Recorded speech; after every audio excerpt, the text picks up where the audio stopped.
السلام علیکم۔ ہم ناول سٹارٹ کرتے ہیں آب حیات۔ کئی دنوں کے بعد اس رات سلار نے رغبت سے کھانا کھایا تھا۔ وہ عام طور پر ایک چپاتی سے زیادہ نہیں کھاتا تھا، لیکن آج اس نے 2 چپاتیاں کھائی تھیں۔ اور بنا دوں؟ امامہ نے اسے دوسری چپاتی لیتے ہوئے دیکھ کر پوچھا۔ وہ خود چاول کھا رہی تھی۔ نہیں، میں پہلے ہی اوور ایٹنگ کر رہا ہوں، اس نے منع کر دیا۔ امامہ نے اس کی پلیٹ میں کچھ سبزی ڈالنے کی کوشش کی۔ اس نے روک دیا۔ نہیں، میں ویسے ہی کھانا چاہ رہا ہوں۔ امامہ نے کچھ حیرانی سے اس کا چہرہ دیکھا۔ وہ بے حد گہری سوچ میں ڈوبا اس چپاتی کے لقمے لے رہا تھا۔ وہ جانتی تھی کہ اسے اس کے ہاتھ کی چپاتی پسند ہے، لیکن اس نے اسے صرف چپاتی کھاتے پہلی بار دیکھا تھا۔ اس دن پہلی بار اس نے آخری لقمہ اسے نہیں دیا۔ وہ کھانا کھانے کے بعد ٹیبل سے اٹھ گیا۔ وہ برتن اکٹھے کر رہی تھی جب وہ کچھ پیپرز لیے آیا تھا۔ یہ کیا ہے؟ امامہ نے کچھ حیرانی سے ان پیپرز کو دیکھا جو وہ اس کی طرف بڑھا رہا تھا۔ بیٹھ کر دیکھ لو۔ وہ خود بھی کرسی کھینچتے ہوئے بیٹھ گیا۔ وہ بھی کچھ الجھنے والے انداز میں پیپرز لے کر بیٹھ گئی۔ پیپرز پر ایک نظر ڈالتے اس کا رنگ فک ہو گیا تھا۔ طلاق کے پیپرز ہیں یہ؟ وہ بامشکل بول سکی۔ نہیں، میں نے اپنے وکیل سے ایک ڈیورس ڈیڈ تیار کروایا ہے۔ اگر کبھی خدا نخواستہ ایسی صورتحال ہو گئی کہ ہمیں الگ ہونا پڑا تو یہ تمام معاملات کو پہلے سے خوش اسلوبی سے طے کرنے کی ایک کوشش ہے۔ مجھے تمہاری بات سمجھ نہیں آئی۔ وہ اب بھی حواس باختہ تھی۔ ڈرو مت، یہ کوئی دھمکی نہیں ہے۔ میں نے یہ پیپر تمہارے تحفظ کے لیے تیار کروائے ہیں۔ سلار نے اس کے کانپتے ہاتھوں کو اپنے ہاتھوں میں لیا۔ کیسا تحفظ؟ اسے اب بھی ٹھنڈے پسینے آ رہے تھے۔ میں نے علیحدگی کی صورت میں فنانشل سیکیورٹی اور بچوں کی کسٹڈی تمہیں دے دی ہے۔ لیکن میں تو طلاق نہیں مانگ رہی۔ اس کی ساری گفتگو اس کے سر کے اوپر سے گزر رہی تھی۔ میں بھی تمہیں طلاق نہیں دے رہا، صرف قانونی طور پر خود کو پابند کر رہا ہوں کہ میں علیحدگی کے کیس کو کورٹ میں نہیں لے کر جاؤں گا۔ فیملی کے ذریعے معاملات کو طے کرنے کی کوشش کریں گے، اور اگر نہ ہوئے تو میں تمہیں علیحدگی کا حق دے دوں گا، اور ایسی صورت میں اگر ہمارے بچے ہوئے تو ان کی کسٹڈی تمہیں دے دوں گا۔ ایک گھر اور کچھ رقم بھی تمہیں دوں گا۔ جو بھی چیزیں اس سارے عرصے میں حق مہر، تحائف، جیولری یا روپے اور پراپرٹی کی صورت میں تمہیں دوں گا، وہ سب خلا یا طلاق دونوں صورتوں میں تمہاری ملکیت ہوں گی۔ میں ان کا دعویٰ نہیں کروں گا۔ یہ سب کیوں کر رہے ہو تم؟ اس نے بے حد خائف انداز میں اس کی بات کاٹی۔ میں اپنے آپ سے ڈر گیا ہوں امامہ۔ وہ بے حد سنجیدہ تھا۔ میں کبھی سوچ بھی نہیں سکتا تھا کہ مجھے تم پر اتنا غصہ آ سکتا ہے۔ میں نے تمہیں گھر سے نہیں نکالا، لیکن میں نے اس رات یہ پرواہ نہیں کی کہ تم گھر سے جا رہی ہو تو کیوں جا رہی ہو اور کہاں جا رہی ہو۔ میں اتنا مشتعل تھا کہ مجھے کوئی پرواہ نہیں تھی کہ تم بحفاظت گھر کہیں پہنچی بھی ہو یا نہیں۔ وہ بے حد صاف گوئی سے کہہ رہا تھا۔ اور پھر اتنے دن میں نے ڈاکٹر صاحب کی بات بھی نہیں سنی۔ وہ ایک لمحے کے لیے رکا، اور اس سب نے مجھے خوفزدہ کر دیا۔ میرا غصہ ختم ہوا تو مجھے یقین نہیں آ رہا تھا کہ میں اتنا گر سکتا ہوں، میں تمہارے ساتھ اس طرح کا بیہیو کر سکتا ہوں، لیکن میں نے کیا۔ بہرحال میں انسان ہی ہوں کہ تم کو ساتھی کی بجائے حریف سمجھوں گا، تو شاید آئندہ بھی کبھی ایسا کروں۔ ابھی شادی کو تھوڑا وقت ہوا ہے۔ مجھے بہت محبت ہے تم سے۔ میں بہت خوشی خوشی یہ سارے وعدے کر سکتا ہوں تم سے، سب کچھ دے سکتا ہوں تمہیں، لیکن کچھ عرصے بعد کوئی ایسی سچویشن آ گئی تو پتہ نہیں ہمارے درمیان کتنی تلخی ہو جائے۔ تب شاید میں اتنی سخاوت نہ دکھا سکوں اور ایک عام مرد کی طرح خود غرض بن کر تمہیں تنگ کروں۔ اس لیے ابھی ان دنوں جب میرا دل بہت بڑا ہے تمہارے لیے، تو میں نے کوشش کی ہے کہ یہ معاملات طے ہو جائیں۔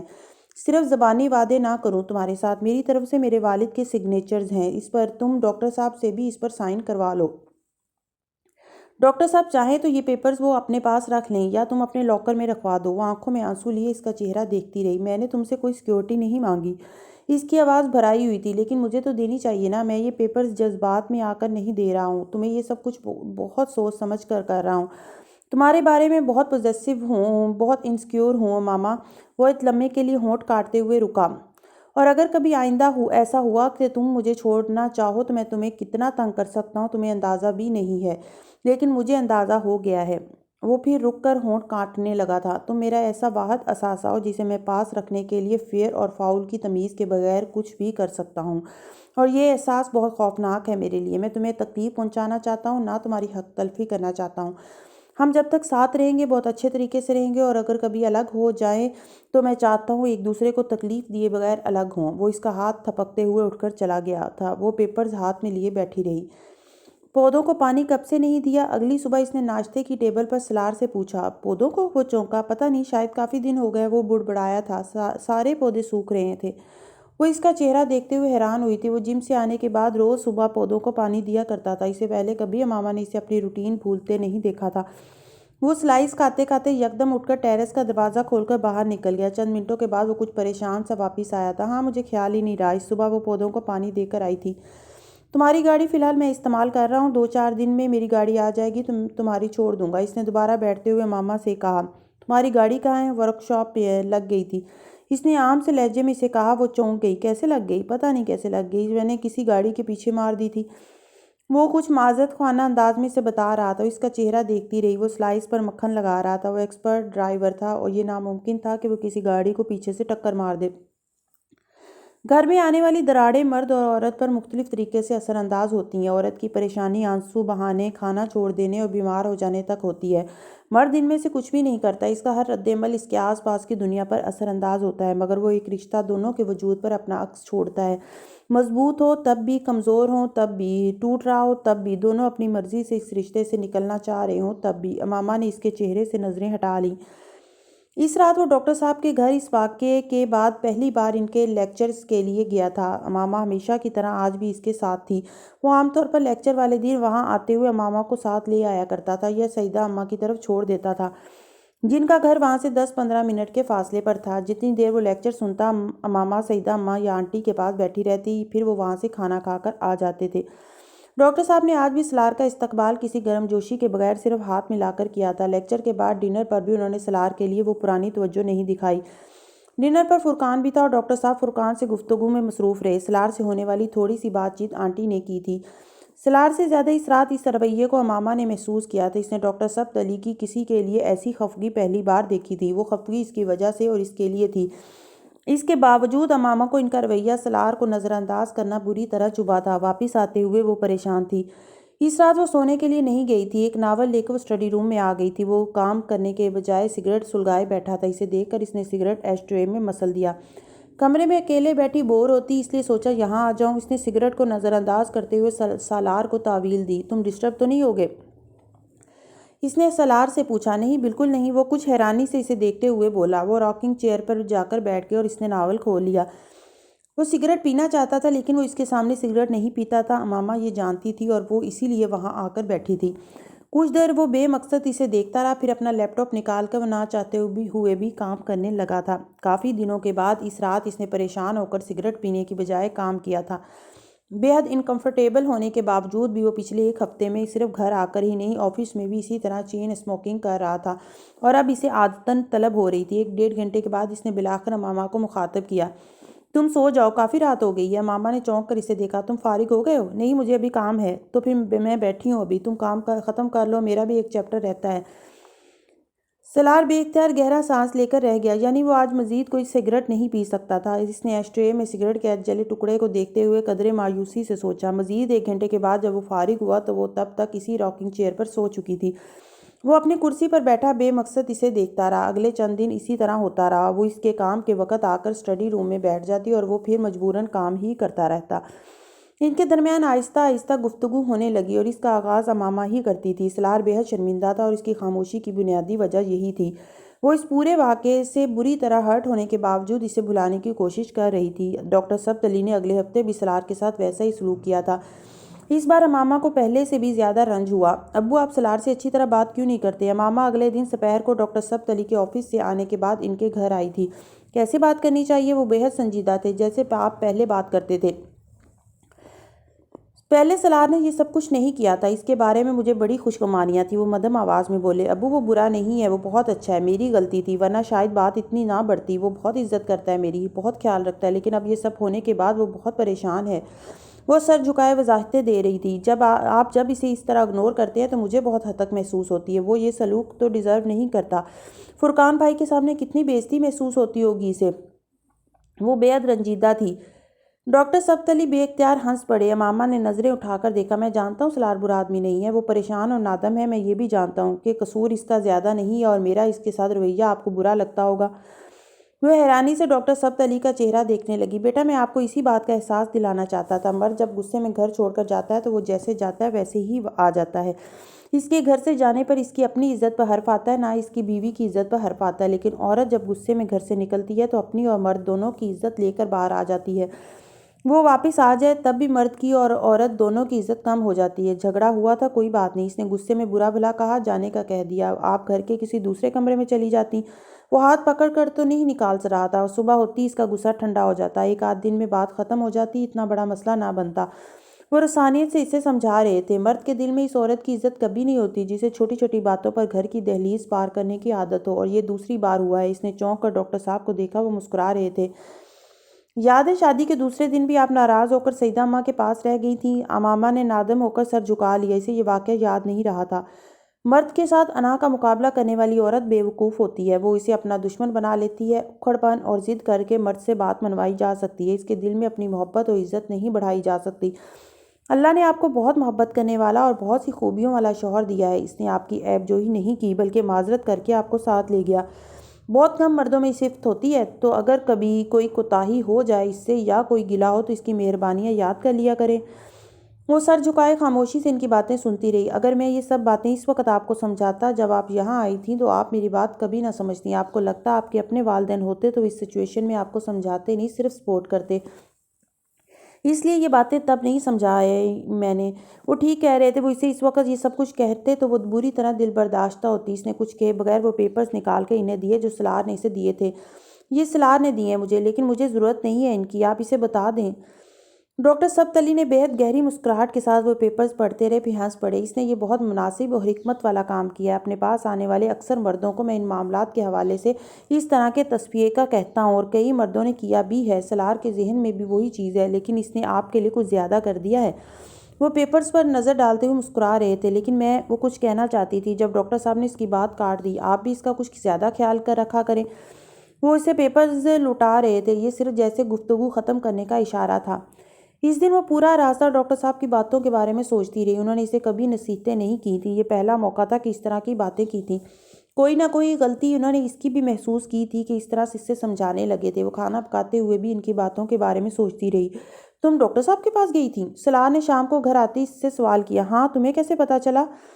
وہ کھانے کے برتن ٹیبل پر لگا رہی تھی۔ انہوں نے مجھے فون کیا تھا، وہ گردن سے ٹائی نکالتے ہوئے بولا۔ اوہ، کچھ کہا انہوں نے؟ اس نے سلار کا چہرہ غور سے دیکھتے ہوئے پوچھا۔ نہیں، بس ویسے ہی کچھ دیر باتیں کرتے رہے۔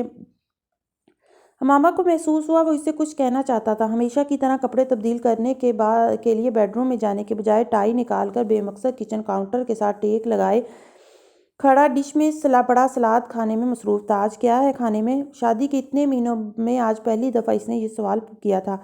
امامہ نے اسے بتایا، لیکن وہ حیران ہوئی۔ اور سویٹ ڈش؟ یہ سوال پہلے بھی اس سے بھی زیادہ چنبا لے کر آیا تھا۔ وہ میٹھے کا شوقین نہیں تھا۔ کل چائنیز بنانا؟ وہ ایک بار پھر اس کا چہرہ دیکھ کر حیران رہ گئی۔ وہ کھانے کے معاملے میں فرمائشیں کرنے کا کہاں عادی تھا۔ کل بھی چائنیز تھا۔ فریج سے پانی کی بوتل نکالتے ہوئے اس نے سادہ لہجے میں سلار کو یاد دلایا۔ وہ گڑبڑا گیا۔ ہاں، کل بھی چائنیز تھا۔ کوئی بات نہیں، کل پھر چائنیز صحیح۔ اس میں کوئی حرج نہیں۔ امامہ نے صرف سر ہلا دیا۔ وہ اب فریج سے چپاتیاں بنانے کے لیے آٹا نکال رہی تھی۔ ایکوا بلو کلر تم پر اچھا لگتا ہے۔ وہ فریج کا دروازہ کھولے جیسے کرنٹ کھا کر پلٹی تھی۔ اس نے بے حد حیرت سے اسے سلار کو دیکھا۔ ایکوا بلو نہیں ہے یہ؟ اس کی آنکھوں کے تاثر نے اسے گڑبڑا دیا تھا۔ سلار، تمہارے ساتھ کیا مسئلہ ہے؟ ماما نے کہا۔ کیوں، کیا ہوا؟ مجھے لگا یہ ایکوا بلو ہے۔ یہ ایکوا بلو ہی ہے، اسی لیے تو پوچھ رہی ہوں، کیا مسئلہ ہے؟ وہ اس کی بات پر بے اختیار ہنس پڑا، پھر کچھ کہے بغیر وہ آگے بڑھا اور اسے ساتھ لگا لیا۔ صرف تمہارا شکریہ ادا کرنا چاہتا تھا۔ امامہ نے اسے کہتے سنا۔ وہ جانتی تھی کہ وہ کس چیز کے لیے شکریہ ادا کر رہا تھا، اور I am really sorry, I mean it. وہ اب دوبارہ معذرت کر رہا تھا۔ آئی نو، اس نے مدھم آواز میں کہا۔ آئی لو یو۔ امامہ کا دل بھر آیا۔ ان کی شادی شدہ زندگی میں صرف پچھلے 10 دن ایسے تھے جس میں اس نے ایک بار بھی سلار سے یہ جملہ نہیں سنا تھا۔ پہلے ڈاکٹر سبتلی کے گھر پر ہونے کی وجہ سے دونوں کے درمیان رابطہ نہیں تھا، اور بعد میں شاید سلار اس سے یہ کہنے کی ہمت نہیں کر پا رہا تھا، اور اگر اس سے فون پر یہ نہیں کہہ پاتا تھا تو پھر SMS پر کچھ نہ کچھ لکھ کر بھیجتا رہتا تھا۔ Dear honey, darling, sweetheart, missing you, better half, wife, woman, thinking, Mrs, partner, friends, hoping. وہ ایک لفظی SMS شروع میں اسے بری طرح جھنجھلا دیتے تھے۔ مجھے کیا پتا تم کیا کہنا چاہتے ہو؟ پورا جملہ کیوں نہیں لکھ سکتے تم؟ یقیناً کوئی کلائنٹ ہوتا ہوگا تمہارے پاس، اور تم وقت بچانے کے لیے ایسے میسیجز بھیجتے ہو۔ اگر کلائنٹ کے سامنے بیٹھ کر مسنگ لکھ سکتا ہوں تو مسنگ یو بھی لکھ سکتا ہوں، اس نے کہا تھا، تو پھر کیوں نہیں لکھتے؟ اس طرح تم میرے SMS کو کچھ زیادہ دھیان سے پڑھتی ہوگی۔ اس نے لاجک دی۔ اس نے دل میں اعتراف کیا کہ وہ ٹھیک کہہ رہا تھا۔ وہ کچھ دیر اس ایک لفظ کے بارے میں ضرور سوچتی تھی۔ صرف ایک جملہ تھا جو وہ ہمیشہ پورا لکھتا تھا، آئی لو یو۔ خالی لو کیوں نہیں لکھ دیتے تم؟ یہ کیوں پورا لکھتے ہو؟ ماما نے نوٹس کیا تھا۔ بتاؤں گا تمہیں کبھی۔ صلاح نے اسے ٹالا تھا، وہ اسے بتا نہیں سکا کہ وہ لو کے لفظ پر خائف تھا۔ اس کے ذہن میں اگر امامہ ابھرتی تھی تو ماما کے ذہن میں کون ابھرتا ہوگا؟ اب اسے احساس ہو رہا تھا، اس کی قدر و اہمیت کا احساس ہوا۔ لاشعوری طور پر وہ اس سے ستائش اور اظہار محبت کی توقع رکھنے لگی تھی، اور جب وہ سب کچھ غائب ہوا تو وہ فنی اور سلی باتیں اس کے لیے بہت سنجیدہ ایشو ہو گئی تھیں۔ وہ اس سے الگ ہو گیا تھا۔ تمہیں کیسے پتہ چلا یہ ایکوا بلو ہے؟ اپنی پوروں سے آنکھیں صاف کرتے ہوئے امامہ نے بات بدلنے کی کوشش کی تھی۔ تم ہمیشہ عجیب نام لیتی ہو کلرز کے۔ ایکوا بلو واحد عجیب نام تھا اور جو مجھے بلو کلر کے لیے اس وقت یاد آیا ہے۔ اس نے سادہ لہجے میں کہا۔ وہ کھلکھلا کر ہنس پڑی۔ وہ کلر بلائنڈ تھا، اسے اب اندازہ ہو چکا تھا۔ Very smart. اس نے جیسے اسے داد دی۔ You think so? وہ ہنسا۔ Yes I do. Thank you then, وہ کہتا وہ کچن سے نکل گیا تھا۔ کچن کے وسط میں کھڑی وہ اسے جاتے ہوئے دیکھتی رہی۔ وہ دنیا کا سب سے عجیب رشتہ تھا۔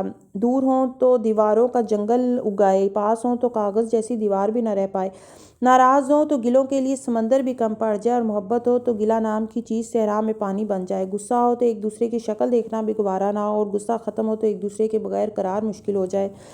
وہ بھی شوہر بیوی کے رشتے میں منسلک ہو جانے کے بعد اس تعلق کے سارے نشیب و فراز سے گزر رہے تھے، اور پچھلے 10 دن اس کی زندگی کا پہلا نشیب تھا۔ کیا لوگی؟ صلاح نے مینیو کارڈ پر نظر ڈالتے ہوئے کہا۔ میں تو شrimps کی ڈشز میں سے کوئی ٹرائی کروں گا۔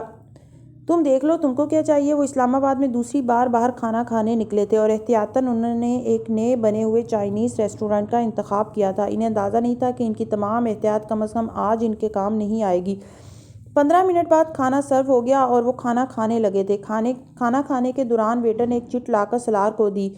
اس نے کچھ حیرانی سے اس چٹ پر نظر ڈالتے ہوئے اس پر لکھی تحریر پڑھی۔ آپ یہ جگہ فوراً چھوڑ دیں۔ صلاح نے کچھ حیرانی سے سر اٹھا کر ویٹر کو دیکھا۔ اسے کچھ سمجھ میں نہیں آیا۔ یہ کیا ہے؟ اس نے ویٹر سے پوچھا۔ اس سے پہلے کہ وہ جواب دیتا ایک کرنٹ جیسے اسے چھو کر گزرا تھا۔ وہ جان گیا تھا کہ وہ کیا تھا۔ بےحد برق رفتاری سے چند کرنسی نوٹ والیٹ سے نکال کر ٹیبل پر رکھتے ہوئے اس نے ویٹر کو بل کلیئر کرنے کا کہا۔ ماما حیرانی سے اس کی شکل دیکھنے لگی۔ کھانا چھوڑ دو، ہمیں جانا ہے، اس نے کھڑے ہوتے ہوئے کہا۔ لیکن کیوں؟ وہ کچھ نہ سمجھی تھی، کیونکہ انہیں کھانا شروع کیے ابھی چند منٹ ہی ہوئے تھے۔ ماما یہ تمہیں باہر جا کر بتاتا ہوں، بیگ لے لو اپنا۔ وہ کرسی دھکیلتا ہوا پلٹا اور پھر ساخت ہو گیا۔ انہیں نکلنے میں دیر ہو گئی تھی۔ اس نے کچھ فاصلے پر ہاشم مبین کے ساتھ وسیم اور امامہ کے بڑے بھائی کو دیکھا، اور وہ انہی کی طرف آ رہے تھے۔ وہ برق رفتاری سے امامہ کی کرسی کی طرف آیا۔ امامہ ٹیبل کے نیچے اسے اپنے قدموں کے قریب رکھا ہوا اپنا بیگ اٹھا رہی تھی۔ اس نے ابھی انہیں آتے نہیں دیکھا تھا۔ صلاح کے اپنے قریب آنے پر بیگ اٹھاتے ہوئے وہ اٹھ کھڑی ہوئی، اور کھڑا ہونے پر اس نے بھی اپنی فیملی کے افراد کو اپنی طرف آتے دیکھ لیا۔ ایک لمحے میں اس کا خون خشک ہو گیا۔ صلاح نے کچھ کہنے کی بجائے اسے اپنی اوٹ میں کیا تھا۔ ان کی ٹیبل کھڑکی کے پاس تھی اور امامہ کے عقب میں اب کھڑکیاں تھیں۔ سامنے سے ہٹو۔ ہاشم مبین نے یکدم پاس آتے ہی بلند آواز میں اس سے کہا تھا۔ آس پاس ٹیبلز پر بیٹھے لوگ یکدم ان کی طرف متوجہ ہوئے، نہ صرف کسٹمرز بلکہ دوسری ٹیبلز پر سرو کرنے والے ویٹرز بھی۔ آخری چیز جو صلاح وہاں توقع کر سکتا تھا وہ ایک پبلک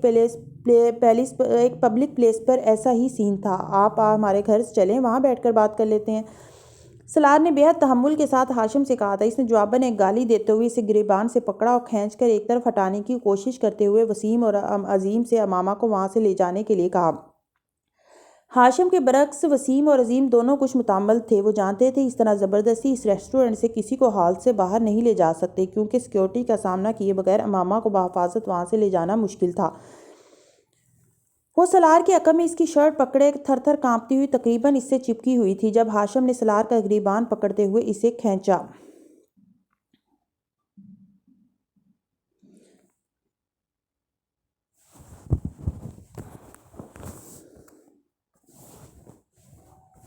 سلار نے اپنا دفاع کرتے اپنا گریبان چھڑاتے ہوئے ہاشم مبین کو ذرا سا پیچھے دھکیلا۔ ان کے لیے یہ دھکا کافی ثابت ہوا۔ وہ پیر پھسلنے پر بے اختیار نیچے گرے۔ ریسیپشن تب تک باہر موجود سیکیورٹی کو انفارم کر چکا تھا۔ حال میں دوسری میزوں پر بیٹھے ہوئے لوگ کچھ متوش انداز میں یہ سب دیکھ رہے تھے، جبکہ میزوں پر سرو کرتے ہوئے ویٹرز بےحد برق رفتاری سے ان کی طرف بڑھنے لگے۔ اس دھکے نے عظیم کو بھی یکدم مشتعل کر دیا۔ وہ بھی بلند آواز میں اسے گالیاں دیتے ہوئے جوش میں آ گیا اور بےحد غیر متوقع انداز میں اس نے سالار کے جبڑے پر گھونسا دے مارا۔ چند لمحوں کے لیے سالار کی آنکھوں کے سامنے واقعی اندھیرا چھا گیا۔ وہ اس گھونسے کے لیے تیار نہیں تھا۔ وہ ذرا سا ایک طرف جھکا اور عظیم اس کے پیچھے کھڑی امامہ تک جا پہنچا۔ اس نے کانپتے ہوئے سالار کے پیچھے چھپنے کی کوشش کی، لیکن عظیم نے اسے بازو سے پکڑ کر گھسیٹتے ہوئے نہ صرف سالار سے الگ کرنے کی کوشش کی بلکہ اس کے چہرے پر ایک زوردار تھپڑ بھی رسید کیا۔ سالار تب تک سنبھل کر سیدھا ہوتے ہوئے اسے چھڑانے کے لیے پلٹا تھا جب اس کے بائیں کندھے کی پشت پر درد کی تیز لہر اٹھی۔ اس نے ہونٹ بھینچ کر اپنی چیخ روکی۔ وہ ہاشم مبین تھے جنہوں نے ٹیبل پر پڑا چاقو اس کی پشت پر مارنے کی کوشش کی، لیکن آخری لمحے میں ہٹنے کی وجہ سے وہ اس کے بائیں کندھے پر جا لگا تھا۔ سیکیورٹی اور دوسرے ویٹرز تب تک قریب پہنچ چکے تھے۔ سالار نے اپنے کندھے کی پشت سے وہ چاقو نکال لیا۔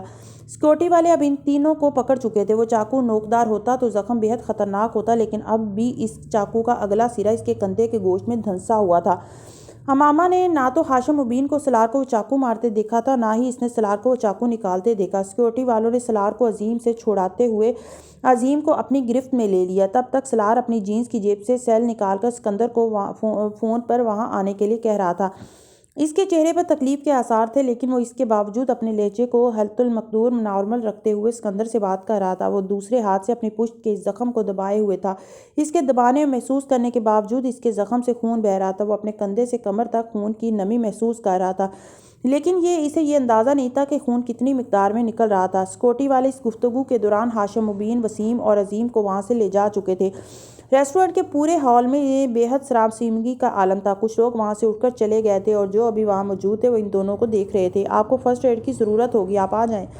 مینیجر نے اس کی پشت پر بہنے والے خون کو دیکھتے ہوئے کچھ تشویش کے عالم میں اس سے کہا تھا۔ اس نے یقیناً یہ سوچا ہوگا کہ حال کا ماحول ان کی موجودگی میں نارمل نہیں ہو سکتا تھا۔ امامہ نے مینیجر کی اس بات پر کچھ حیران ہو کر سالار کو دیکھا۔ وہ فون پر بات ختم کر رہا تھا۔ امامہ نے اس کے اس ہاتھ کو پہلی بار نوٹس کیا جو وہ کندھے کے اوپر سے پیچھے کیے ہوئے تھا۔ کیا ہوا ہے؟ امامہ نے قدرے سراسیمگی کے عالم میں پوچھا۔ کچھ نہیں، سالار نے اپنا بازو سیدھا کیا۔ امامہ نے اس کی خون آلود انگلیاں دیکھی۔ اس نے سمجھا شاید اس کا ہاتھ زخمی تھا۔ اسے کیا ہوا؟ اس نے کچھ حواس باختہ ہو کر پوچھا۔ اس نے جواب دینے کے بجائے ایک قریبی ٹیبل سے نیپکن اٹھا کر اپنا ہاتھ صاف کرتے ہوئے امامہ کو چلنے کا اشارہ کیا۔ مینیجر اور سیکیورٹی کے چند لوگوں کے ساتھ چلتے ہوئے وہ مینیجر کے کمرے میں آ گئے۔ وہ پولیس کو کال کر چکا تھا اور اب وہ پولیس کے آنے تک انہیں وہاں روکنا چاہتا تھا، لیکن سالار زخمی تھا اور اسے فرسٹ ایڈ دینا ضروری تھا۔ مینیجر کے کمرے میں پہنچ کر ہی امامہ نے پہلی بار سالار کی خون آلود پشت دیکھی اور وہ دھک سے رہ گئی۔ ایک قریبی کلینک سے پہنچنے والی ایمبولینس کے آنے تک انہوں نے اس کی شرٹ اتار کے اس کا خون روکنے کی کوشش کی، مگر زخم گہرا تھا اور ٹانکوں کے بغیر ٹھیک ہونا مشکل تھا۔ وہ اس قدر شاک تھی کہ وہ ریسٹورینٹ کے عملے کے افراد کی فرسٹ ایڈ اور سالار کو گمسم دیکھتی رہی۔ وہ کیا کچھ کر سکتی تھی یا اسے کیا کرنا چاہیے تھا، اسے سمجھ میں ہی نہیں آ رہا تھا۔ اگلے 5-7 منٹ میں پولیس، ایمبولینس اور سکندر آگے پیچھے ہی پہنچے تھے۔ سکندر کے آتے ہی سالار نے امامہ کو گھر کی بجائے فوری طور پر کہیں اور بھیجنے کے لیے کہا۔ سکندر خود سالار کو ہاسپٹل لے کر جا رہے تھے۔ چاہنے کے باوجود وہ سالار سے یہ نہیں کہہ سکی کہ وہ اس کے ساتھ جانا چاہتی ہے۔ سکندر نے اسے فوری طور پر اپنے بڑے بھائی شاہ نواز کے گھر ڈرائیور اور پولیس کی سیکیورٹی میں بھجوایا تھا۔ شاہ نواز کی فیملی گھر پر نہیں تھی۔ عجلت میں انہوں نے نوکروں کو امامہ کا خیال رکھنے کی تاکید کی اور سکندر کی طرف چلے گئے۔ وہ بت کی طرح آ کر گیسٹ روم میں بیٹھ گئی۔ اسے سب کچھ ایک بھیانک خواب کی طرح محسوس ہو رہا تھا۔ سالار کو کسی نے چاقو سے زخمی کیا تھا، یہ اس نے سن لیا تھا، مگر یہ اس کے باپ نے کیا تھا یا بھائیوں میں سے کسی نے، یہ وہ نہیں جان سکی تھی۔ ریسٹورینٹ کی سیکیورٹی نے ہاشم، وسیم اور عظیم کو پولیس کے آنے تک ایک کمرے میں بند کر دیا تھا اور اس کے بعد اب آگے کیا ہونے والا تھا اسے سوچتے ہوئے بھی اپنا وجود مفلوج ہوتا محسوس ہو رہا تھا۔ اسے ابھی آئے ہوئے 5 منٹ ہی ہوئے تھے کہ سالار کی کال آئی۔ تم پہنچ گئی ہو؟ اس نے امامہ کی آواز سنتے ہی کہا۔ تم کہاں ہو؟ ابھی کلینک پر ہوں، سالار نے اسے کہا، اور ابو پاپا ساتھ ہیں میرے؟ سالار نے اس کے لفظوں پر غور نہیں کیا تھا۔ میں اپنے ابو کا پوچھ رہی ہوں، امامہ نے بے ساختہ کہا۔ وہ چند لمحے کچھ بول نہیں سکا۔ اسے نہ چاہتے ہوئے بھی اس وقت امامہ کی ہاشم کے بارے میں تشویش بری لگی۔ وہ تینوں پولیس کسٹڈی میں ہیں، یہاں سے فارغ ہو کر اب ہم وہاں جائیں گے۔ امامہ کا دل ڈوبا۔ باپ اور بھائیوں کے حوالات میں ہونے کا تصور نے چند لمحوں کے لیے اسے سالار کے زخمی ہونے کے بارے میں بالکل لاپرواہ کر دیا۔ سالار پلیز انہیں معاف کر دو اور ریلیز کروا دو۔ سکندر اس وقت اس کے پاس تھے۔ وہ امامہ سے کچھ کہہ نہیں سکا، لیکن وہ خفا ہوا تھا۔ وہ اس سے زیادہ اپنی فیملی کے لیے پریشان تھی۔ وہ زخمی تھا، لیکن اس نے یہ تک پوچھنے کی زحمت نہیں کی کہ وہ اب کیسا ہے اور اس کی بینڈیج ہو گئی یا زخم گہرا تو نہیں تھا۔ میں تم سے بعد میں بات کروں گا۔ اس نے کچھ کہنے کی بجائے فون بند کر دیا تھا۔ کلینک میں اس کے چیک اپ اور بینڈیج میں 1 گھنٹہ لگ گیا۔ خوش قسمتی سے اس کی کسی رگ یا شریان کو نقصان نہیں پہنچا تھا۔ کلینک میں ہی اسکندر کی فیملی کے افراد نے پہنچنا شروع کر دیا اور سلار کو اسکندر کے اشتعال سے اندازہ ہو گیا تھا کہ یہ معاملہ بہت سنجیدہ نوعیت اختیار کر گیا ہے۔ وہ خود بے حد ناراض ہونے کے باوجود اس معاملے کو ختم کرنے کا خواہش مند تھا، لیکن اسکندر نہیں۔ شاہ نواز کی بیوی اور دونوں بہویں آدھے گھنٹے کے بعد گھر آئی تھی اور تب تک طیبہ بھی وہاں پہنچ گئی تھی۔ اسکندر نے فی الحال اپنے گھر میں نہ رہنا بہتر سمجھا تھا۔ شاہ نواز کی بیوی اور بہوؤں نے اگرچہ ماما سے اس ایشو پر زیادہ بات نہیں کی تھی، لیکن وہ لاؤنج میں طیبہ اور ان لوگوں کی بلند آواز میں ہونے والی باتیں سنتی رہیں۔ طیبہ بری طرح برہم تھی۔ وہ شاہ نواز کے گھر آنے کے باوجود ماما کے پاس نہیں آئی۔ وہ خود بھی اتنی ہمت نہیں کر سکی کہ باہر نکل کر ان کا سامنا کرتی۔ وہ بے حد غصے میں ہاشم مبین اور اس کے بھائیوں کو برا بھلا کہتی رہیں اور وہ گیسٹ روم میں بیٹھی ہچکیوں سے روتے ہوئے یہ سب کچھ سنتی رہی۔ یہ طیبہ کے کڑوے کسیلے جملے یا خاندان کے سامنے ہونے والی سبکی نہیں تھی۔ یہ احساس تھا کہ ہاشم اور اس کے بھائی اس وقت حوالات میں بند تھے اور نہ جانے ان کے ساتھ وہاں کیا سلوک ہو رہا تھا۔ وہ جانتی تھی کہ اس کی فیملی بے حد باسوخ تھی اور حوالات میں کوئی ان کے ساتھ عام مجرم کی طرح کا رویہ نہیں رکھ سکتا تھا، مگر وہ جانتی تھی اس کی فیملی کا حوالات میں رہنا ہی بے حد بے عزتی کا باعث ہے۔ اس نے 2 بار سلار سے رابطہ کرنے کی کوشش کی تھی۔ اس نے پہلی بار اس کی کال نہیں لی اور دوسری بار اس کا سیل بند تھا۔ وہ اندازہ لگا سکتی تھی کہ اس نے اسی کی کال سے بچنے کے لیے فون بند کیا ہوگا۔ یہ دوسری بار ہوا تھا کہ اس نے اپنا سیل فون اس کی وجہ سے آف کیا ہوا تھا۔ کیوں پیروی نہ کروں؟ اس کیس کو نہیں چھوڑوں گا تاکہ اگلی بار وہ تمہیں شوٹ کر دیں۔ اس نے ہسپتال سے پولیس اسٹیشن جاتے ہوئے گاڑی میں اسکندر سے کہا، میں بات بڑھانا نہیں چاہتا، بات بڑھ چکی ہے اور اس سب کی ابتدا بھی انہوں نے کی ہے۔ سکندر بے حد مشتعل تھے۔ پاپا وہ امامہ کی فیملی ہے، اس نے بالآخر کہا۔ تمہیں نہیں، وہ امامہ کی فیملی تھی۔ انہیں اگر امامہ کی پرواہ ہوتی تو وہ اس کے شوہر پر کبھی ہاتھ نہ اٹھاتے، اور اگر انہیں امامہ کی پرواہ نہیں ہے تو امامہ کو بھی ان کی پرواہ نہیں کرنی چاہیے۔ انہوں نے بین السطور کیا کہا تھا؟ سلار کو سمجھنے میں کوئی دقت نہیں ہوئی۔ یہ ایک حد تھی جو میں کبھی نہیں چاہتا تھا کہ وہ پار کرے، لیکن انہوں نے یہ پار کر لی ہے۔ میری فیملی میں سے کسی کو تکلیف پہنچے گی تو میں ہاشم مبین اور اس کی فیملی کو کسی سیف ہیون میں نہیں رہنے دوں گا۔ میں انہی کی زبان میں جواب دوں گا۔ یہ بات تم اپنی بیوی کو بھی بتا دو اور سمجھا دو۔ پاپا پلیز، اس ایشو کو حل ہونا چاہیے، سلار نے باپ سے کہا۔ اسکندر کا مشتعل رویہ اسے خائف کرنے لگا تھا۔ وہ بے حد متحمل مزاج تھے، لیکن اس وقت سلار ان کا ایک نیا روپ دیکھ رہا تھا۔ یہ خواہش ان کو کرنی چاہیے، صرف تب یہ مسئلہ حل ہوگا۔ اسے میرے بیٹے کو ہاتھ لگانے کی ہمت بھی کیسے ہوئی؟ اس کا خیال ہے میں برداشت کروں گا یہ غنڈہ گردی؟ اب وہ مجھے پولیس اسٹیشن سے نکل کر دکھائے۔ انہیں ٹھنڈا کرنے کی اس کی ہر کوشش ناکام ہو رہی تھی۔ معاملہ کس حد تک بڑھ جائے گا اس کا اندازہ سلار کو نہیں تھا۔ اگلے 2 گھنٹوں میں جہاں اس کی فیملی پولیس اسٹیشن میں آ گئی تھی، وہاں ہاشم مبین کی بھی پوری فیملی وہاں موجود تھی۔ یہ صرف 2 بارسوخ فیملیز کا مسئلہ نہیں رہا تھا، یہ 2 کمیونٹیز کا مسئلہ بن گیا تھا۔ اسلام آباد پولیس کا تمام اعلیٰ افسران اس معاملے کو حل کرانے کے لیے وہاں موجود تھے۔ ہاشم مبین کو سب سے بڑی مشکل اس ریسٹورنٹ کی انتظامیہ کی وجہ سے ہو رہی تھی جہاں یہ سب کچھ ہوا تھا۔ یہ سب کہیں اور ہوتا تو وہ بھی جواباً سلار اور اس کی فیملی کے خلاف 10-12 FIR رجسٹر کروا چکے ہوتے، لیکن حال میں لگے سیکیورٹی کیمروں کی ریکارڈنگ ہاشم مبین کو ایک لمبے عرصے کے لیے جیل میں رکھنے کے لیے کافی تھی۔ ابتدائی غصے و اشتعال کے دورے کے بعد بالآخر ہاشم فیملی نے واقعے کی سنگینی کو محسوس کرنا شروع کر دیا، مگر مسئلہ یہ ہو رہا تھا کہ سکندر فیملی کسی قسم کی لچک دکھانے پر تیار نہیں تھی۔ فجر تک وہاں بیٹھے رہنے کے بعد بھی مسئلے کا کوئی حل نہیں نکلا اور وہ بالآخر گھر واپس آ گئے۔ وہ واپسی پر سارے راستے سکندر کو کیس واپس لینے پر قائل کرنے کی کوشش کرتا رہا اور اس پر ناکام رہا تھا۔ سکندر اب اس معاملے میں اپنے بھائیوں کو شامل کرنے کے بعد سب کچھ اتنے آرام سے ختم کرنے پر آمادہ نہیں تھے۔ وہ شاہ نواز کے گھر آنے سے پہلے اپنے گھر سے اپنے اور امامہ کے کچھ کپڑے لے آیا تھا۔ شاہ نواز کے گھر گیسٹ روم میں داخل ہوتی امامہ نے اس سے پوچھا تھا، ابو اور بھائی ریلیز ہو گئے؟ اس کا دماغ گھوم گیا تھا، تو واحد چیز جس کی اسے پرواہ تھی وہ صرف اتنی تھی کہ اس کے باپ اور بھائی رہا ہو جائیں گے۔ اس کا زخم کیسا تھا؟ اس کی طبیعت ٹھیک تھی؟ اسے ان میں سے جیسے کسی بات میں دلچسپی ہی نہیں تھی؟ نہیں، اور ہوں گے بھی نہیں۔ وہ بے حد خفگی سے کہتے ہوئے کپڑے تبدیل کرنے کے لیے واش روم میں گھس گیا۔ پین کلر لینے کے باوجود اس وقت تک جاگتے رہنے کی وجہ سے اس کی حالت خراب ہو رہی تھی، اور رہی کہیں صحیح کسر امامہ کی عدم توجہی نے پوری کر دی تھی۔ وہ پولیس اسٹیشن میں ہے؟ اس کے واش روم سے نکلتی اس نے سرخ سوجی ہوئی آنکھوں کے ساتھ اس سے پوچھا۔ وہ جواب دیے بغیر بیڈ پر کروٹ کے بل لیٹ گیا اور آنکھیں بند کر لی۔ وہ اٹھ کر اس کے پاس آ کر بیٹھ گئی۔ سلار، کیس واپس لے لو، انہیں معاف کر دو۔ اس کے بازو پر ہاتھ رکھتے ہوئے اس نے ملتجیانہ انداز میں اس سے کہا۔ سلار نے آنکھیں کھول دیں۔ ماما، میں اس وقت سونا چاہتا ہوں، تم سے بات نہیں کرنا چاہتا۔ میرے ابو کی کتنی عزت ہے شہر میں، وہ وہاں کیسے ہوں گے اور کیسے برداشت کر رہے ہوں گے یہ سب کچھ؟ وہ رونے لگی تھی۔ عزت صرف تمہارے ابو کی ہے، میرے باپ، میری فیملی کی کوئی عزت نہیں ہے۔ وہ بے ساختہ کہہ گیا تھا۔ وہ سر جھکائے ہونٹ کاٹتے ہوئے روتی رہی۔ یہ سب میرا قصور ہے، میری وجہ سے ہوا ہے یہ سب کچھ۔ مجھے تم سے شادی نہیں کرنی چاہیے تھی، تمہارے پاس ہر چیز کی وجہ صرف شادی ہے، تم مجھ سے شادی کر کے جہنم میں آ گئی، شادی نہ ہوئی ہوتی تو جنت میں ہوتی تم، ہے نا؟ وہ بری طرح برہم ہوا تھا۔ میں تمہیں تو الزام نہیں دے رہی، میں تو، اس نے خائف ہوتے ہوئے کچھ کہنا چاہا۔ شو می سم لویلٹی ماما، کچھ میرے ساتھ بھی وفاداری کا مظاہرہ کرو، ویسی وفاداری جیسی تم اپنے باپ اور بھائیوں کے لیے دکھا رہی ہو۔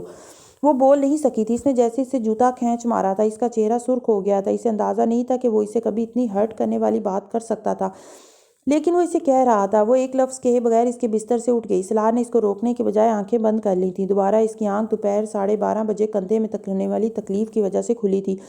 اس سے ٹمپریچر بھی ہو رہا تھا، کندھے کو حرکت دینا مشکل ہو رہا تھا۔ وہ بستر سے اٹھتی اس کی نظر امامہ پر پڑی، وہ صوفے پر بیٹھی ہوئی تھی۔ وہ رک کے بغیر اٹھ کر واش روم میں چلا گیا۔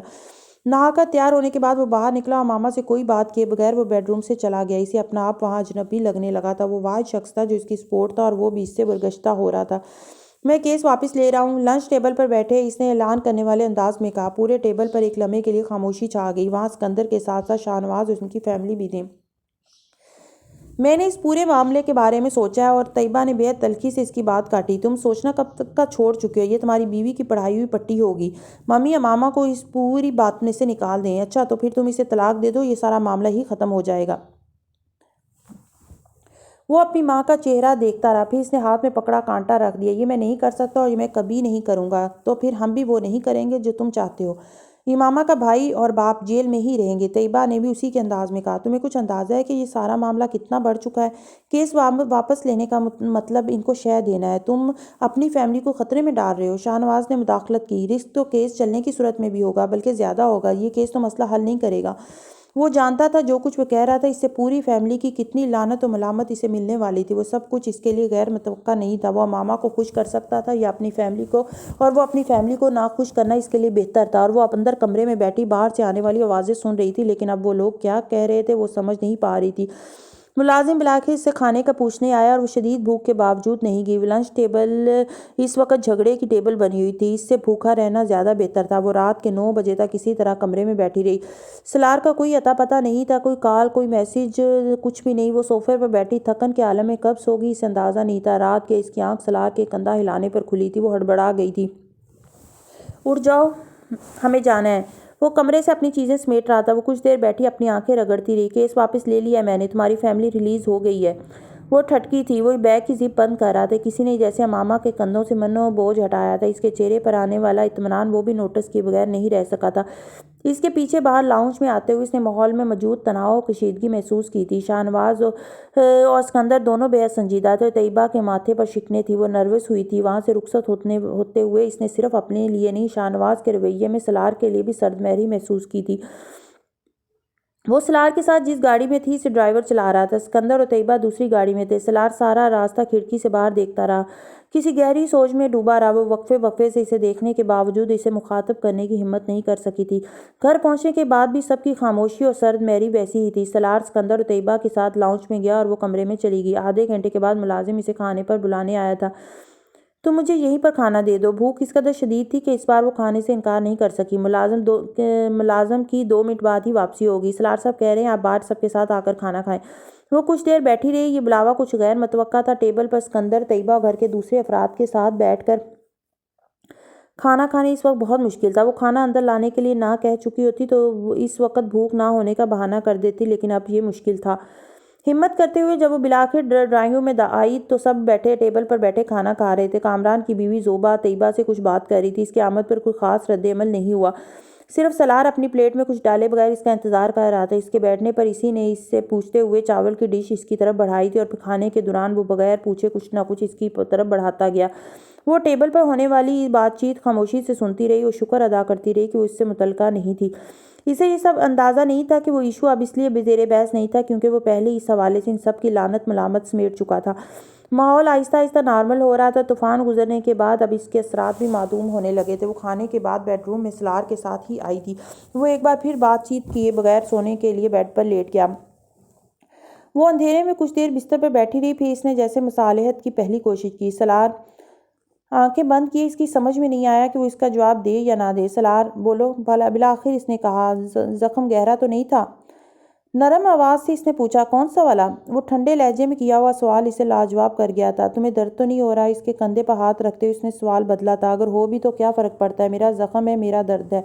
اب جواب نے اسے لاجواب کیا تھا۔ بخار ہو رہا ہے تمہیں؟ اس کا ہاتھ کندھے سے ہٹ کر پیشانی پر گیا تھا۔ بات بدلنے کے لیے وہ اور کیا کرتی؟ اس کا ہاتھ پیشانی سے ہٹاتے ہوئے سلار نے اسی ہاتھ سے سائڈ ٹیبل لیمپ آن کیا۔ ماما تم وہ کیوں نہیں پوچھتی جو پوچھنا چاہتی ہو؟ اس کی آنکھوں میں آنکھیں ڈالے اس نے کہا تھا۔ وہ چند لمحے اسے کچھ بے بسی سے دیکھتی رہی، پھر اس نے جیسے ہتھیار ڈالتے ہوئے کہا، ابو سے کیا بات ہوئی تمہاری؟ وہ بتاؤں جو میں نے ان سے کہا یا وہ جو انہوں نے مجھ سے کہا؟ انداز اب بھی تیکھا تھا۔ انہوں نے کیا کہا تم سے؟ اس نے جواب میں ہاشم ابیم کی گالیوں کو بے حد بلنٹ انداز میں انگلش میں ٹرانسلیٹ کیا تھا۔ امامہ کی آنکھوں میں آنسو آ گئے۔ میں گالیوں کا نہیں پوچھ رہی، انہوں نے ویسے کیا کہا تم سے؟ اس نے کچھ خفگی اور سرخ چہرے کے ساتھ اس کی بات کاٹ دی تھی۔ اوہ سوری، ان کی گفتگو میں 70% گالیاں تھیں۔ اگر میں اس میں بہت مختصر بھی کروں تو بھی کتنا ایڈٹ کر سکتا ہوں؟ بہرحال باقی باتوں میں انہوں نے مجھے کہا کہ میں سور ہوں لیکن کتے کی موت مروں گا، اور جو کچھ میں نے ان کی بیٹی کے ساتھ کیا ہے وہ میری بیٹی اور بہن کے ساتھ ہو، اس کے لیے وہ خصوصی طور پر دعا یا بددعا فرمائیں گے۔ تمہارے لیے بھی ان کا کچھ پیغام ہے لیکن وہ اس قابل نہیں ہے کہ میں تمہیں دوں۔ یہ تھی ان کی گفتگو۔ وہ نم آنکھوں کے ساتھ گنگ بیٹھی اس کا چہرہ دیکھتی رہی۔ وہ اپسیٹ تھا، اس کا اندازہ لگانا آسان تھا، لیکن وہ کتنا ہرٹ ہوا یہ بتانا مشکل تھا۔ انہوں نے تم سے ایکسکیوز نہیں کی؟ بھرائی ہوئی آواز میں اس نے پوچھا تھا۔ کی تھی انہوں نے؟ انہیں بڑا افسوس تھا کہ ان کے پاس اس وقت کوئی پسٹل کیوں نہیں تھا یا کوئی اچھا بھلا چاقو، کیونکہ وہ مجھے صحیح سلامت دیکھ کر بے حد ناخوش تھے۔ اس کا لہجہ طنزیہ تھا۔ پھر تم نے کیس کیوں ختم کیا؟ تمہارے لیے کیا؟ اس نے دو ٹوک انداز میں کہا۔ وہ سر جھکا کر رونے لگی تھی۔ میں تم سے اور تمہاری فیملی سے کتنی شرمندہ ہوں میں نہیں بتا سکتی تمہیں۔ اس سے تو اچھا تھا کہ وہ مجھے مار دیتے۔ میں نے تم سے کوئی شکایت کی ہے؟ وہ سنجیدہ تھا۔ نہیں، لیکن تم مجھ سے ٹھیک سے بات نہیں کر رہے، کوئی بھی نہیں کر رہا۔ میں کل رات سے خوار ہو رہا ہوں، پریشان تھا۔ مجھے تو تم رہنے ہی دو، مجھے تم سے اس حوالے سے کوئی شکایت نہیں ہے، لیکن جہاں تک میری فیملی کا تعلق ہے تو تمہارا تو تھوڑا بہت تو ریئیکٹ کریں گے نا وہ، اور یہ بنتا ہے، یہ فطری بات ہے۔ 2-4 ہفتے گزریں گے، سب ٹھیک ہو جائے گا، اس نے رسانیت سے کہا۔ ماما نے بھیگی ہوئی آنکھوں سے اسے دیکھا۔ وہ اسے دیکھ رہا تھا۔ میری کوئی عزت نہیں کرتا۔ سلار نے اس کی بات کاٹ دی۔ یہ تم کیسے کہہ سکتی ہو؟ کسی نے تم سے کچھ کہا؟ پاپا نے، ممی نے یا کسی اور نے؟ کسی نے کچھ نہیں کہا، لیکن سلار نے پھر اس کی بات کاٹ دی، اور کوئی کچھ کہے گا بھی نہیں تم سے۔ جس دن کوئی تم سے کچھ کہے تم تب کہنا کہ تمہاری کوئی عزت نہیں کرتا۔ وہ ضرورت سے زیادہ سنجیدہ تھا۔ میں تمہیں کبھی اپنے باپ کے گھر میں بھی لے کر نہ آتا اگر مجھے یہ خدشہ ہوتا کہ یہاں تمہاری عزت نہیں ملے گی۔ تم سے شادی جیسے بھی ہوئی ہے، تم میری بیوی ہو، اور ہمارے سرکل میں کوئی ایسا نہیں کرتا جسے یہ پتہ نہیں ہے۔ اب یہ رونا دھونا بند کرو، اس نے قدرے جھڑکنے والے انداز میں اس سے کہا۔ 6:30 بجے کی فلائٹ ہے، سو جاؤ اب۔ اس نے آنکھیں بند کر لی تھی۔ وہ اس کا چہرہ دیکھنے لگی۔ وہ اسے بتا نہیں سکتی تھی کہ اس نے 1.5 دن میں جان لیا تھا کہ وہ دنیا میں کتنی محفوظ اور غیر محفوظ ہے۔ اس کے پاؤں کے نیچے زمین اس کے وجود کی وجہ سے ہے، اس کے سر پر سایہ دینے والا آسمان بھی اس کی وجہ سے۔ اس کا نام اس کے نام سے ہٹ جاتا تو دنیا میں کوئی اور اس کے لیے کھڑا ہونے والا نہیں تھا۔ زندگی میں اس سے کوئی رشتہ نہ ہونے کے باوجود وہ ہمیشہ اس کی مدد اور سہارے کے لیے محتاج رہی تھی، اور اس تعلق کے بعد یہ محتاجی بہت بڑھ گئی تھی۔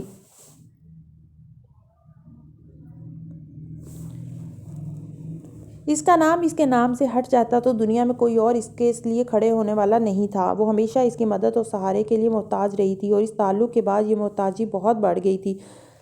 اس کچھ بھی کہے بغیر اس کے سینے پر سر رکھ کر لیٹ گئی، یہ پرواہ کیے بغیر کہ اس کے سر رکھنے سے اس کے کندھے میں تکلیف ہو سکتی ہے۔ وہ جانتی تھی وہ اسے کبھی نہیں ہٹائے گا، اور سلار نے اسے نہیں ہٹایا تھا۔ بازو اس کے گرد حمائل کرتے ہوئے اس نے دوسرے ہاتھ سے لائٹ آف کر دی تھی۔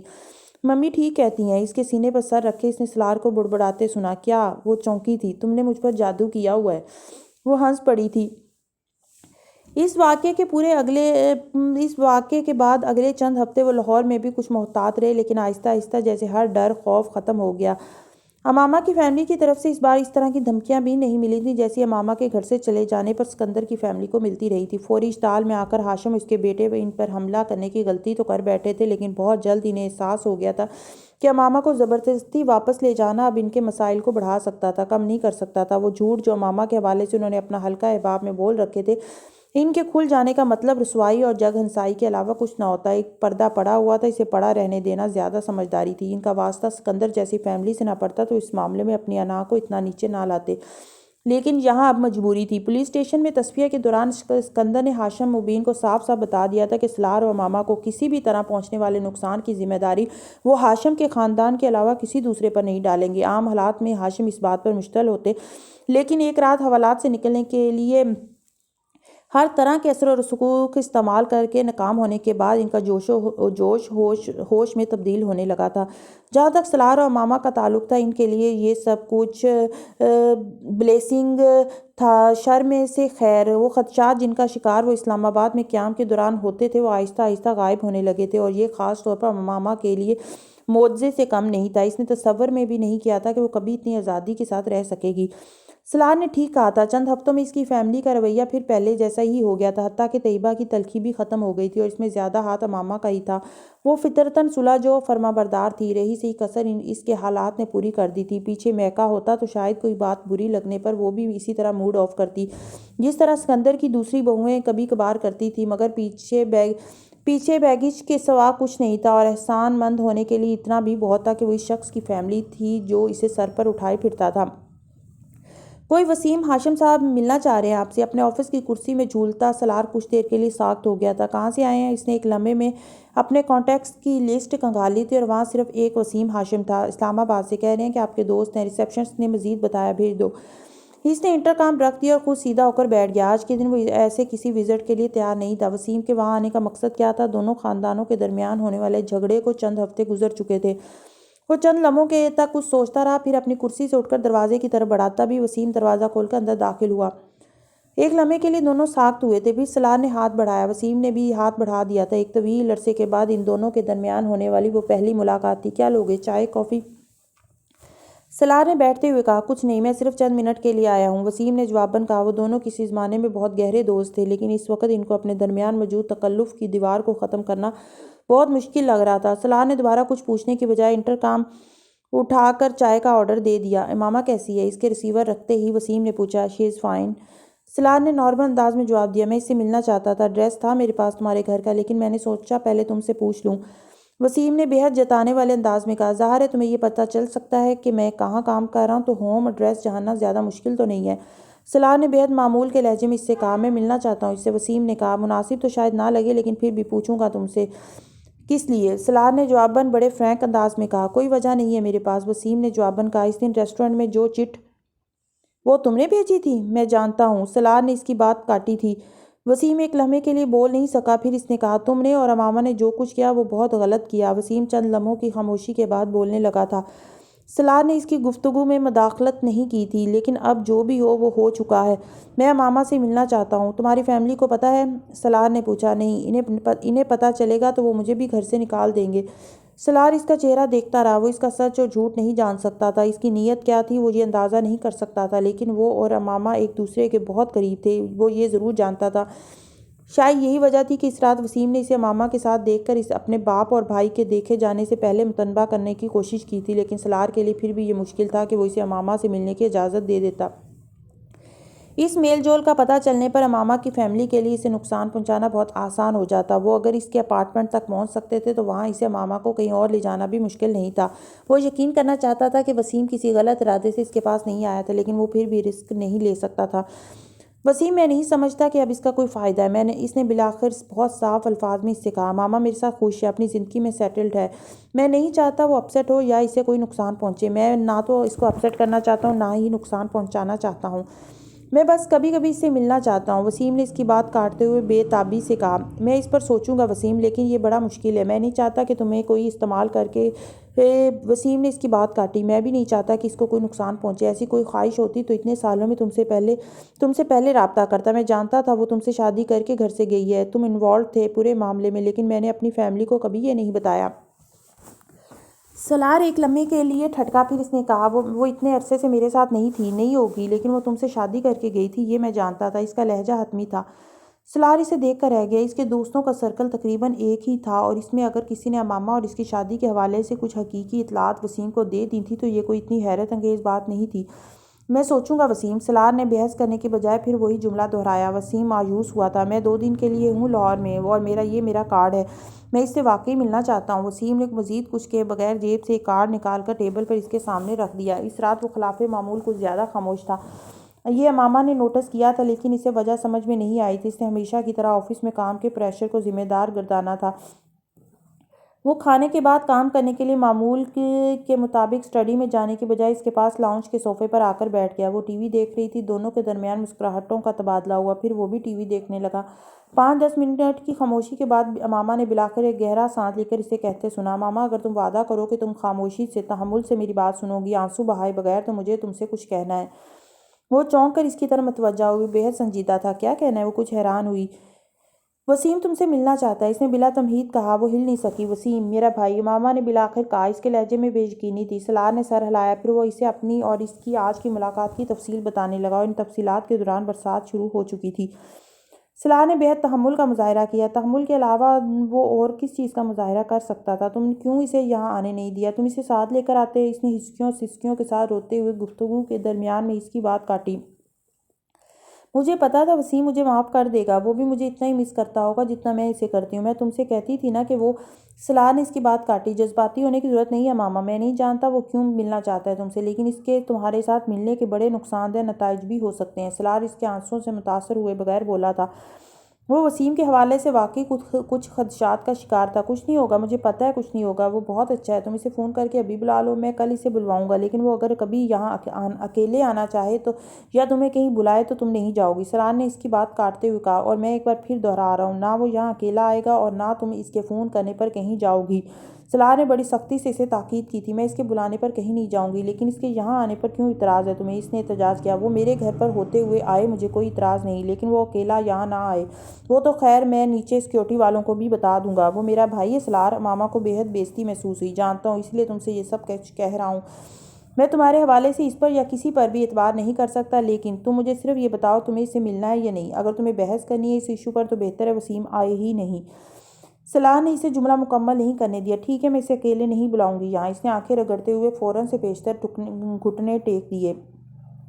مجھے اس سے فون پر بات کرنی ہے۔ سلار نے کچھ کہنے کے بجائے وسیم کا وزٹنگ کارڈ لا کر اسے دے دیا۔ وہ خود اسٹڈی میں چلا گیا۔ چند بار بیل ہونے پر وسیم نے فون اٹھایا۔ اس کی آواز سنتے ہی امامہ کے حلق میں آنسوؤں کا پھندا لگا تھا۔ ہیلو، میں امامہ ہوں۔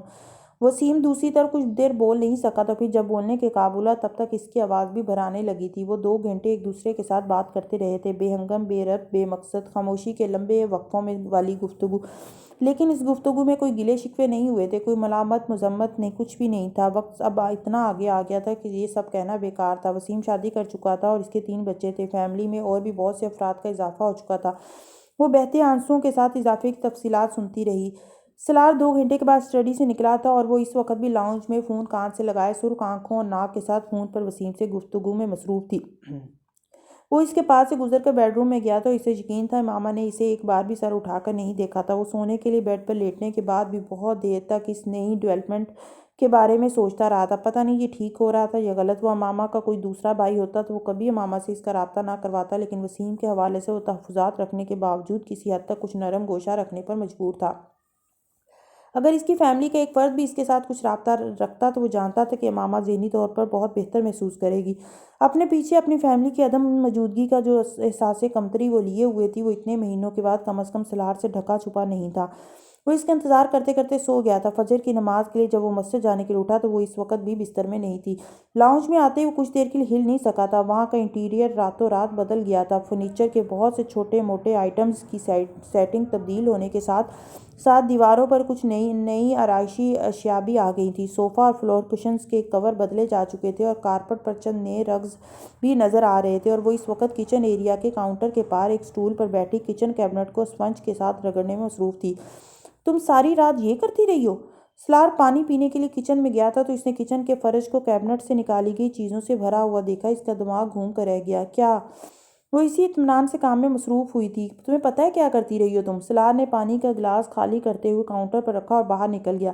بیرونی دروازے تک پہنچ کر وہ کسی خیال کے تحت واپس آیا تھا۔ امامہ آج سنڈے اور میں ابھی مسجد سے آ کر سوؤں گا۔ خبردار تم نے بیڈ روم کی صفائی اس وقت شروع کی؟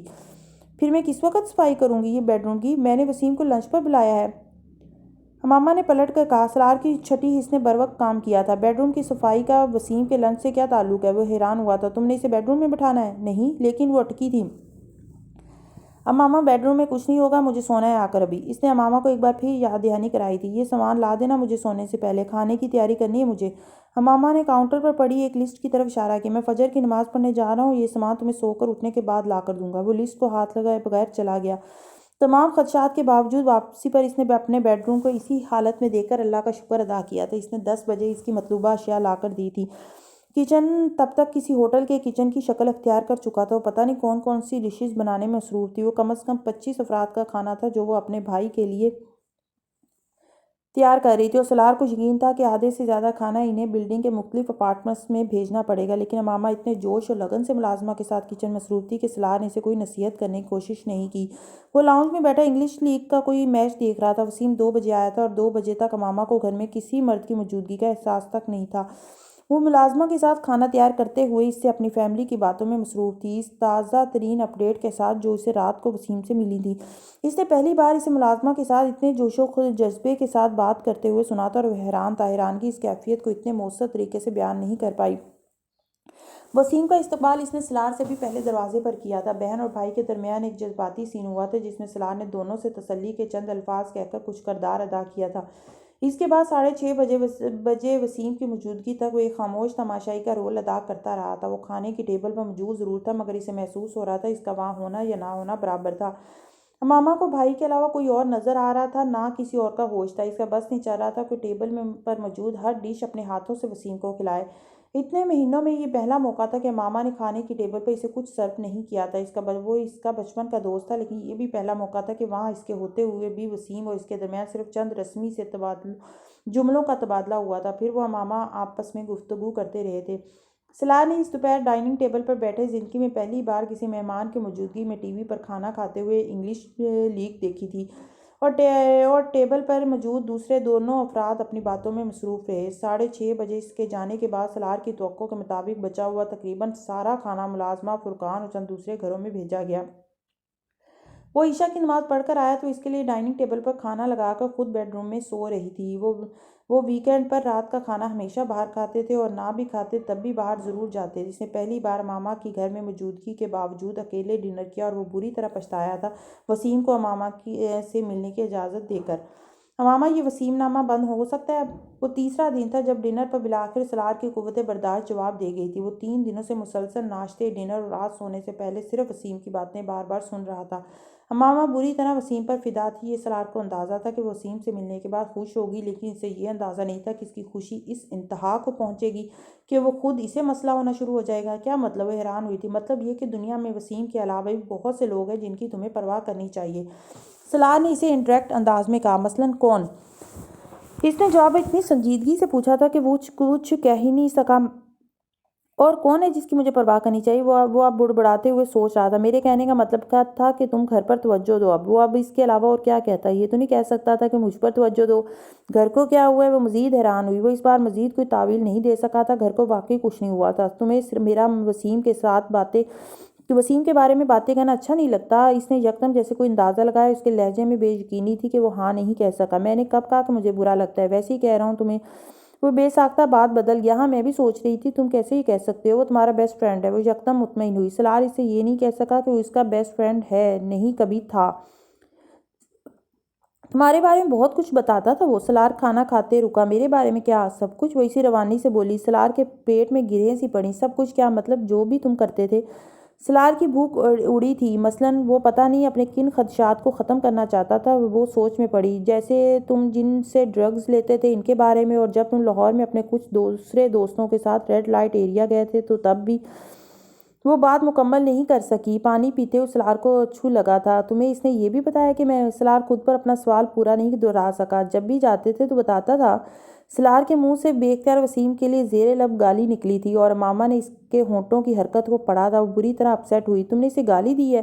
اس نے جیسے شاکڈ ہو کر سلار سے کہا۔ ہاں، وہ سامنے ہوتا تو میں اس کی 2-4 ہڈیاں بھی توڑ دیتا ہے۔ وہ اپنی بہن سے یہ باتیں جا کر کرتا تھا، اور میری باتیں میں تصور بھی نہیں کر سکتا۔ وہ واقعی بری طرح برہم ہوا تھا۔ سب کچھ کی 2 جھلکیوں نے اس کے ہاتھوں کے طوطے اڑا دیے تھے۔ امامہ اس کے بارے میں کیا کچھ جانتی تھی؟ اس کا صحیح اندازہ اسے آج ہوا تھا، کیونکہ وسیم اس کے بے حد بے تکلف اور قریبی دوستوں میں سے تھا۔ وہ سوچ بھی نہیں سکتا تھا کہ وہ اپنے دوستوں کے کرتوت اپنی چھوٹی بہن کو جا کر بتا سکتا تھا۔ تم میرے بھائی کو دوبارہ گالی مت دینا۔ امامہ کو موڈ بھی آف ہو گیا تھا۔ وہ کھانے کے برتن سمیٹنے لگی تھی۔ سلار جواباً کچھ کہنے کے بجائے بے خفگی سے کھانے کی میز سے اٹھ گیا تھا۔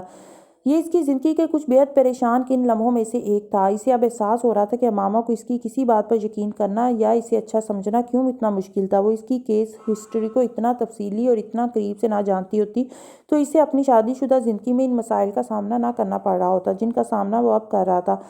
وہ تقریباً 2 گھنٹے کے بعد بیڈ روم میں سونے کے لیے آئی تھی۔ وہ اس وقت معمول کے مطابق اپنی ای میل چیک کرنے میں مصروف تھا۔ وہ خاموشی سے اپنے بیڈ پر آ کر کمبل خود پر کھینچتے ہوئے لیٹ گئی تھی۔ صلاح نے ای میل چیک کرتے ہوئے گردن موڑ کر اسے دیکھا اور اسے اسی رد عمل کی توقع تھی۔ وہ روز سونے سے پہلے کوئی ناول پڑھتی تھی اور کتاب پڑھنے کے دوران اس سے باتیں بھی کرتی تھی۔ یہ خاموشی اس دن ہوتی جس دن وہ اس سے خفا ہوتی تھی۔ اس نے اپنا بیڈ سائڈ ٹیبل لیمپ بھی آف کر دیا تھا۔ میں نے وسیم کو ایسا کچھ نہیں کہا جس پر تم اس طرح ناراض ہو کر بیٹھو۔ صلاح نے مفاہمت کی کوششوں کا آغاز کیا۔ وہ اسی طرح کروٹ دوسری طرف لیے بے حس و حرکت لیٹی رہی۔ ماما تم سے بات کر رہا ہوں میں۔ صلاح نے کمبل کھینچا۔ تم اپنے چھوٹے بھائی عمار کو وہی گالی دے کر دکھاؤ۔ اس کے تیسری بار کمبل کھینچنے پر بے حد خفگی سے اس کی طرف کروٹ لیتے ہوئے بولی۔ صلاح نے بلا توقف وہی گالی عمار کو دی۔ چند لمحوں کے لیے ماما کی سمجھ میں نہیں آیا کہ وہ اسے کیا کہے۔ اگر دنیا میں ڈٹائی کی کوئی معراج تھی تو وہ تھا۔ میں پاپا کو بتاؤں گی، ماما نے بالآخر سرخ چہرے اور بھرائی ہوئی آواز میں کہا۔ تم نے کہا تھا عمار کو گالی دینے کو۔ وہ ایسے اطمینان سے بولا تھا۔ ویسے تمہارے بھائی کو اس سے زیادہ خراب گالیاں میں اس کے منہ پر دے چکا ہوں اور اس نے کبھی مائنڈ نہیں کیا، اور اگر تم چاہو تو اگلی بار جب وہ یہاں آئے گا تو میں تمہیں دکھا دوں گا۔ وہ جیسے کرنٹ کھا کر اٹھ کر بیٹھی تھی۔ تم وسیم کو یہاں میرے سامنے گالیاں دو گے؟ اسے بے حد رنج ہوا تھا۔ جو کچھ اس نے کیا ہے، میری جگہ کوئی بھی ہوتا تو اسے گالیاں ہی دیتا اور اس سے زیادہ بری۔ صلاح نے لگی لپٹی کے بغیر کہا۔ لیکن چلو آئی ایم سوری۔ وہ اس بار اس کی شکل دیکھ کر رہ گئی تھی۔ اسکندر عثمان ٹھیک کہتے تھے، ان کی وہ اولاد سمجھ میں نہ آنے والی چیز تھی۔ لیکن پاپا وہ میرا بڑا خیال رکھتا ہے، وہ میری ہر خواہش پوری کرتا ہے، میری تو کوئی بات نہیں ٹالتا۔ اس نے ایک بار اسکندر کے پوچھنے پر کہ وہ اس کا خیال رکھتا تھا کہ جواب میں سلار کی تعریف کی تھی۔ ماما یہ جو تمہارا شوہر ہے، یہ دنیا میں اللہ نے صرف ایک پیس پیدا کیا ہے۔ 30 سال میں نے باپ کے طور پر جس طرح اس کے ساتھ گزارے ہیں وہ میں ہی جانتا ہوں۔ اب باقی کی زندگی تمہیں گزارنی ہے اس کے ساتھ۔ یہ تمہارے سامنے بیٹھ کر تمہاری آنکھوں میں دھول جھونک سکتا ہے اور تمہیں کبھی پتہ نہیں چل سکتا۔ اس نے جو کرنا ہوتا ہے وہ کرنا ہوتا ہے، چاہے ساری دنیا ختم ہو جائے۔ اسے سمجھا کر اور کبھی اس خوش فہمی میں مت رہنا کہ یہ تمہاری بات مان کر اپنی مرضی نہیں کرے گا۔ سلار سر جھکائے مسکراتا باپ کی باتیں سنتا رہا تھا اور وہ کچھ الجھی نظروں سے باری باری اسے اور اسکندر کو دیکھتی رہی تھی۔ آہستہ آہستہ پتہ چل جائے گا تمہیں کہ سلار چیز کیا ہے۔ یہ پانی میں آگ لگانے والی گفتگو کا ماہر ہے۔ سلار نے کسی ایک بات کے جواب میں بھی کچھ نہیں کہا تھا۔ اسکندر کے پاس سے واپسی کے بعد ماما نے سلار سے کہا، تمہارا امپریشن بہت خراب ہے پاپا پر، تمہیں کوئی وضاحت کرنی چاہیے تھی۔ کیسی وضاحت؟ وہ بالکل ٹھیک کہہ رہے تھے، تمہیں ان کی باتیں غور سے سننا چاہیے تھی۔ وہ تب بھی اس کا منہ دیکھ کر رہ گئی تھی اور اب بھی وہ اس کا منہ دیکھ رہی تھی۔ آئی ایم سوری، وہ پھر کہہ رہا تھا، تم شرمندہ تو نہیں ہو؟ اس نے اسے شرمندہ کرنے کی ایک آخری کوشش کی۔ ہاں وہ تو میں نہیں ہوں، لیکن چونکہ تمہیں میرا سوری کہنا اچھا لگتا ہے اس لیے آئی ایم سوری، اس نے تپانے والی مسکراہٹ کے ساتھ کہا۔ ماما نے جواب دینے کے بجائے بیڈ سائڈ ٹیبل پر پڑا پانی کا پورا گلاس پیا اور دوبارہ کمبل کھینچ کر لیٹ گئی۔ پانی اور لا دوں؟ وہ اسے چھیڑ رہا تھا۔ ماما نے پلٹ کر نہیں دیکھا۔